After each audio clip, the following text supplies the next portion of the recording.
नमस्कार, प्रादेशिक समाचार के साथ मैं आसिया नाजली। पहले मुख्य समाचार। केंद्र सरकार ने सुरक्षा बलों को आपात स्थिति में मेक इन इंडिया के अंतर्गत हथियार खरीदने की अनुमति दे दी है। शिवनिंग मरांग गोमके जयपाल सिंह मुंडा छात्रवृत्ति योजना के लिए आज झारखंड सरकार, विदेश राष्ट्रमंडल और विकास कार्यालय और ब्रिटिश उच्चायोग के बीच एमओयू। चीन ने घोषणा की है कि वो उन भारतीय छात्रों को वीजा जारी करेगा जो कोविड प्रतिबंधों के कारण 2 साल से चीन लौटने का इंतजार कर रहे हैं। और भारत ने गरबा नृत्य को यूनेस्को की सांस्कृतिक सूची में शामिल किए जाने के लिए नामांकित किया है। और अब समाचार विस्तार से। केंद्र सरकार ने सुरक्षा बलों को आपात स्थिति में मेक इन इंडिया के अंतर्गत हथियार खरीदने की अनुमति दे दी है। रक्षा मंत्री राजनाथ सिंह की अध्यक्षता में हुई बैठक में यह निर्णय लिया गया। अब सुरक्षा बल फास्ट ट्रैक आधार पर अपनी जरूरतों के आधार पर नए या पहले से ही चलन में उपकरण खरीद सकेंगे। इसके अंतर्गत शस्त्र उपकरणों की 3 महीने से 1 वर्ष के अंदर आपूर्ति करनी होगी। इन्हें खरीदने के लिए सशस्त्र बलों को अपने आवंटित बजट का उपयोग करना होगा तथा रक्षा मंत्रालय की मंजूरी की आवश्यकता नहीं होगी। सुरक्षा बलों को इन आपात शक्तियों को दिए जाने से लाभ हुआ है। वायुसेना और सेना ने इसके जरिए हिरोन मानव रहित हवाई वाहन खरीदे थे जो लद्दाख और पूर्वोत्तर में निगरानी कार्यों में काफी उपयोगी साबित हुए थे। इसके अलावा सुरक्षा बलों ने जमीन पर बंकर जैसे लक्ष्य को भेदने वाली लंबी दूरी की मिसाइलें भी प्राप्त की थीं। इन आपात शक्तियों से सशस्त्र बल स्वदेश तथा विदेश में निर्मित हथियार खरीदेंगे। झारखंड के अनुसूचित जाति, अनुसूचित जनजाति, पिछड़ा वर्ग और अल्पसंख्यक समुदाय के प्रतिभाशाली बच्चों को झारखंड सरकार और ब्रिटिश हाई कमीशन द्वारा शेमनिंग मरांग गोमके जयपाल सिंह मुंडा छात्रवृत्ति प्रदान की जाएगी। मुख्यमंत्री हेमंत सोरेन के प्रयास से साझा एमओयू के अंतर्गत अधिकतम 5 छात्र छात्राओं को छात्रवृत्ति प्रदान करने के लिए शेवनिंग मरांग गोमके जयपाल सिंह मुंडा छात्रवृत्ति योजना शुरू हुई। इस संबंध में मुख्यमंत्री हेमंत सोरेन और ब्रिटिश हाई कमिश्नर की मौजूदगी में रांची में झारखंड सरकार और विदेश राष्ट्रमंडल और विकास कार्यालय ब्रिटिश उच्चायोग नई दिल्ली के बीच एमओयू किया गया। इससे पूर्व तक झारखंड सरकार द्वारा मरांग गोमके जयपाल सिंह मुंडा पारदेशीय छात्रवृत्ति योजना के जरिए United kingdom of great Britain and northern Ireland के चयनित संस्थानों, विश्वविद्यालयों के चयनित पाठ्यक्रम में अनुसूचित जनजाति वर्ग के युवाओं को अध्ययन के लिए वित्तीय सहायता प्रदान की जा रही थी। अब अन्य वर्गों जैसे अनुसूचित जाति, अल्पसंख्यक एवं पिछड़ा वर्ग के युवाओं को भी पारदेशीय छात्रवृत्ति योजना से लाभान्वित किया जा सकेगा। झारखंड बिजली वितरण निगम के कार्यकारी निदेशक अरविंद कुमार ने कल दुमका में संताल परगना के 4 जिलों दुमका, पाकुड़, जामताड़ा और साहिबगंज के विद्युत कार्यपालक अभियंताओं के साथ बैठक की। उन्होंने प्रमंडल में करीब 67,000 बिजली उपभोक्ताओं के 100% घरों में मीटर लगाने और खराब मीटर बदलने का निर्देश दिया। श्री कुमार ने बताया कि उपभोक्ताओं को मीटर लगाने के लिए दौड़ भाग नहीं करनी होगी, बल्कि कंपनी के प्रतिनिधि उपभोक्ताओं के घर जाकर मीटर लगाएंगे और इसकी एवज में कोई भी अतिरिक्त चार्ज नहीं लिया जाएगा। शहरी क्षेत्र के जिन उपभोक्ताओं का मीटर खराब है उनसे केवल टेस्टिंग शुल्क लिया जाएगा। आजाद भारत की बात आकाशवाणी के साथ श्रृंखला की आज की कड़ी में हम आपके लिए भारत के उन प्रधानमंत्रियों की जानकारी लाए हैं जिन्होंने 15 अगस्त 1947 से 14 जनवरी 1980 तक देश की सेवा की। प्रधानमंत्री भारत सरकार का कार्यकारी प्रमुख होता है। वर्ष 1947 से अब तक देश में 15 प्रधानमंत्री हुए हैं। पंडित जवाहरलाल नेहरू देश के पहले प्रधानमंत्री थे। उन्होंने 15 अगस्त 1947 से 27 मई 1964 तक देश की सेवा की। श्री लाल बहादुर शास्त्री 9 जून 1964 को देश के दूसरे प्रधानमंत्री बने। उन्होंने 11 जनवरी 1966 तक कार्य किया। श्री गुलजारी लाल नंदा 27 मई 1964 से 9 जून 1964 तक और उसके बाद 11 जनवरी 1966 से 24 जनवरी 1966 तक देश के कार्यवाहक प्रधानमंत्री रहे। श्रीमती इंदिरा गांधी 24 जनवरी 1966 को देश की पहली महिला प्रधानमंत्री बनी। वे 24 मार्च 1977 तक और फिर 14 जनवरी से 31 अक्टूबर 1984 तक देश की प्रधानमंत्री रहीं। श्री मोरारजी देसाई ने 24 मार्च 1977 को प्रधानमंत्री के रूप में शपथ ग्रहण किया। वे 28 जुलाई 1979 तक देश के प्रधानमंत्री रहे। चौधरी चरण सिंह ने 28 जुलाई 1979 से 14 जनवरी 1980 तक देश के प्रधानमंत्री के रूप में कार्य किया। कार्यक्रम में कल की कड़ी में हम आपके लिए उन प्रधानमंत्रियों के बारे में जानकारी लाएंगे जिन्होंने 14 जनवरी 1980 से 19 मार्च 1998 तक देश की सेवा की।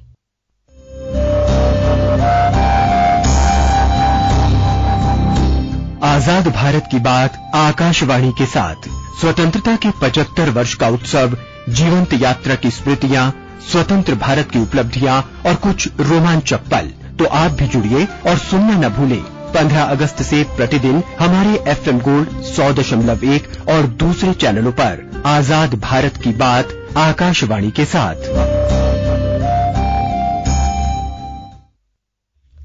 झारखंड में कोरोना की रफ्तार धीरे धीरे कम हो रही है।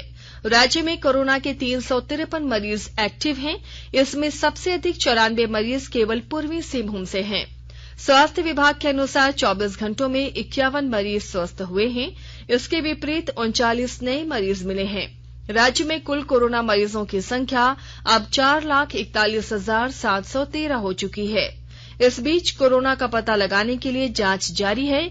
राज्य में कुल 2,25,30,29 सैंपल की जांच की गई है। इनमें से 353 सक्रिय केस हैं।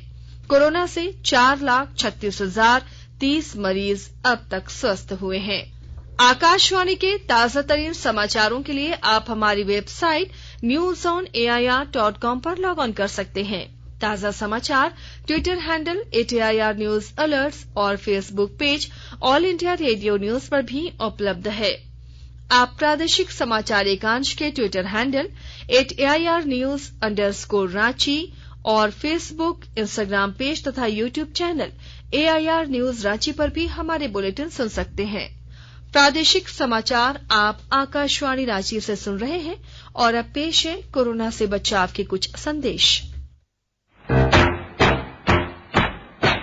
चलो मिलकर एक शुरुआत करें, चलो एक फैसला आज करें, मास्क नहीं तो टोकेंगे, कोरोना को रोकेंगे, चलो एक इरादा कर दिए हैं, चलो कुछ वादा कर दिए हैं, मास्क नहीं तो टोकेंगे, कोरोना को रोकेंगे।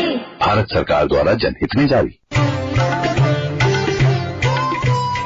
कोविड-19 से बचाव और सुरक्षित रहने के 3 उपाय। मास्क लगाएं, 2 गज दूरी है जरूरी, सुरक्षित दूरी रखें, हाथ और मुंह साफ रखें। प्रादेशिक समाचार में आपका एक बार फिर से स्वागत है। चीन ने घोषणा की है कि वो वहां के विश्वविद्यालयों में अध्ययन कर रहे उन भारतीय छात्रों को वीजा जारी करेगा जो कोविड प्रतिबंधों के कारण 2 साल से चीन लौटने का इंतजार कर रहे हैं। कल नई दिल्ली में चीन के दूतावास की वेबसाइट पर जारी घोषणा में कहा गया है कि अद्यतन आवंटन प्रक्रिया कल से प्रभावी हो जाएगी, जो छात्रों, व्यापारियों और चीन में रह रहे परिवारों सहित भारतीय यात्रियों की विभिन्न श्रेणियों पर लागू होगी। हालांकि पर्यटक वीजा की अनुमति अभी नहीं दी गई है। नई दिल्ली में चीन के दूतावास ने भी ट्वीट कर इस निर्णय की पुष्टि की है और कहा है कि भारतीय छात्रों का स्वागत है। भारत ने चीन में अपनी पढ़ाई पूरी करने के इच्छुक विद्यार्थियों की सूची चीन को सौंपी थी। भारत और चीन सीधी विमान सेवा फिर से बहाल करने पर भी विचार विमर्श करेंगे। भारत ने गरबा नृत्य को संयुक्त राष्ट्र शैक्षिक, वैज्ञानिक तथा सांस्कृतिक संगठन यूनेस्को की सांस्कृतिक सूची में शामिल किए जाने के लिए नामित किया है। यूनेस्को के निदेशक एरिक फॉल्ट ने कहा है कि यूनेस्को की अदृश्य सांस्कृतिक विरासत में पिछले वर्ष दुर्गा पूजा को शामिल किए जाने के बाद अब भारत ने गरबा नृत्य को 2022 के लिए नामित किया है। उन्होंने कहा कि यूनेस्को की अगली बैठक नवंबर में होगी और आशा है कि गरबा को यूनेस्को की अदृश्य सांस्कृतिक विरासत सूची में शामिल कर लिया जाएगा। भारत को जुलाई में अदृश्य सांस्कृतिक विरासत सुरक्षा से संबंधित 2003 की अंतर सरकारी समिति के लिए चुना गया था। भारत को 155 देशों की समिति में 110 मतों से चुना गया था। ग्रामीण विकास विभाग भारत सरकार के उप सचिव डॉक्टर माणिक चंद्र पंडित ने देवघर जिले के सारठ, सबेजोर और केचुआ बाग में केंद्रीय योजनाओं से जुड़े स्थलों का निरीक्षण किया। उन्होंने अमृत सरोवर और पीएम आवास योजना से बने घरों को देखा। आवास के बाहर पीएम आवास का लोगो नहीं रहने पर नाराजगी व्यक्त की। उन्होंने कहा कि यह नियम के विपरीत है। घरों के बाहर लाभुक का नाम, योजना वर्ष, योजना संख्या अंकित नहीं होने पर उन्होंने आपत्ति जताई। उन्होंने प्रखंड विकास पदाधिकारी से इसे गंभीरता से लेने को कहा।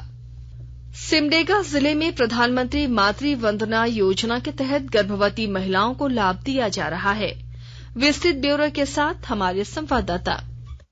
केंद्र सरकार की महत्वाकांक्षी प्रधानमंत्री मातृ वंदना योजना के तहत जिले में गर्भवती महिलाओं को लाभ दिया जा रहा है। स्वास्थ्य विभाग की ओर से जिला मुख्यालय और सुदूरवर्ती गांवों में महिलाओं को योजनाओं की जानकारी देते हुए उन्हें इसका लाभ उठाने के लिए प्रेरित किया जा रहा है। वर्तमान वित्तीय वर्ष में जिले में अब तक 370 गर्भवती महिलाओं को इस योजना का लाभ दिया जा चुका है। प्रधानमंत्री मातृ वंदना योजना के तहत कामकाजी गर्भवती महिलाओं को मजदूरी के नुकसान की भरपाई, आवश्यक आराम और पोषण युक्त खाद्य पदार्थों के लिए 3 किस्तों में 5,000 रुपए दिए जाते हैं। मनोज कुमार सिन्हा, मनु, आकाशवाणी समाचार, सिमडेगा।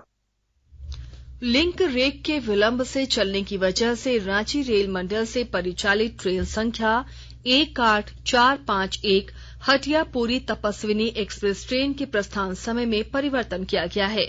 यह ट्रेन आज अपने निर्धारित समय 4 बजे के स्थान पर 200 मिनट विलंब से अर्थात 7:20 पर हटिया से प्रस्थान करेगी। गुमला जिले के उपायुक्त सुशांत गौरव ने 6 माह तक राशन का उठाव नहीं करने वाले कार्डधारियों का राशन कार्ड रद्द करने का निर्देश दिया है। आपूर्ति विभाग के अंतर्गत चल रहे कार्यों की समीक्षा बैठक में उन्होंने रामनगर स्थित बाजार समिति में बने गोदाम का सरकारी अनुमति प्राप्त कर उसे उपयोग में लाने की बात कही। साथ ही पेट्रोल सब्सिडी पंजीकरण के लिए दिए गए लक्ष्य की प्राप्ति करने के लिए नियमित रूप से बैठक करने और कॉमन सर्विस सेंटर के पंजीकरण कर उसे सुनिश्चित करने का निर्देश दिया है। इसके अलावा ग्रीन कार्ड बनाने और उसकी उपयोगिता के संबंध में लोगों को जागरूक करने का निर्देश दिया गया। जमशेदपुर शहर के निचले क्षेत्र में पानी बढ़ने से टाटा स्टील जूलॉजिकल पार्क भी प्रभावित हो रहा है। बाढ़ के पानी में फंसकर यहां नर तेंदुआ मिथुन की मौत हो गई। तेंदुआ का बाड़ा निचले स्थान पर होने के कारण वहां बारिश का पानी भर गया था। जिला वन पदाधिकारी ममता प्रियदर्शी ने कहा कि टाटा स्टील जूलॉजिकल पार्क से वृद्ध तेंदुआ की सुरक्षा की व्यवस्था को लेकर किए गए उपायों को लेकर स्पष्टीकरण मांगा गया है। देवघर जिले में विशेष अभियान चलाकर महिला समूहों को 15 सितंबर तक बैंक से लिंकेज करने का कार्य लगातार किया जा रहा है। इसी कड़ी में कल इंडियन बैंक द्वारा देवघर प्रखंड के सिमरा विवाह भवन सभागार में कैंप का आयोजन कर सखी मंडल की दीदियों को क्रेडिट लिंकेज से लाभान्वित किया गया। 33 सखी मंडल के समूहों के बीच 2 करोड़ 10 लाख रुपए की स्वीकृति प्रदान की गई। 25 सितंबर को साप्तर में अगला कैंप होगा। और अब अंत में मुख्य समाचार एक बार फिर। केंद्र सरकार ने सुरक्षा बलों को आपात स्थिति में मेक इन इंडिया के अंतर्गत हथियार खरीदने की अनुमति दे दी है। शेवनिंग मारंग गोम के जयपाल सिंह मुंडा छात्रवृत्ति योजना के लिए आज झारखंड सरकार, विदेश राष्ट्रमंडल, विकास कार्यालय और ब्रिटिश उच्चायोग के बीच एमओयू। चीन ने घोषणा की है कि वो उन भारतीय छात्रों को वीजा जारी करेगा जो कोविड प्रतिबंधों के कारण 2 साल से चीन लौटने का इंतजार कर रहे हैं। और भारत ने गरबा नृत्य को यूनेस्को की सांस्कृतिक सूची में शामिल किए जाने के लिए नामित किया है। इसके साथ ही आकाशवाणी रांची से प्रादेशिक समाचार का ये बुलेटिन समाप्त हुआ।